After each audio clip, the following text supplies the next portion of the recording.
Егіннің бастары. Bir адам жас баласын жанына алды.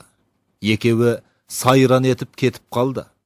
Қыдырып әрлі-берлі жүрді дағы егінші егін еккен жерге барды. Аралап, әр егінді қарап жүрді. Кезеді пісіп болған егін түрлі, бастарын дәнге толған төмен салып, бидайлар бейне тағзым етіп тұрды. Жалғызақ бір бидай тұр көкке қарап, бейне бір жалғыз өзін көпке балап, баланың сол бидайға көзі түсіп, білмекке кетті көңіл жөнін сұрап. Құбылып, бидайлар тұр басын салып, жіберген мырзағыдай нұрға қанып, әй әке, мұның мәнін түсіндірші, бір іске тұрмын өзім қайран қалып.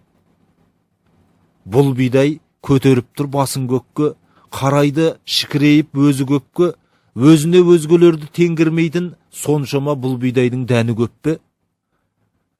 Айтайын мұның мәнін балам саған, шырағым, түрін көріп таңдан боған. Өзгесі төмен қарап бүгілгенде, ойлама кем екен деп бәрі сонан. Және де әкесі айтты баласына. Сұқтанба құр сорайған қарасына, Құдайым өзгесіне дән бергенде, бұл бидай дәнсіз қапты арасында. Бидайлар бас толық иіліп тұр, дән берген қожасына сыйынып тұр.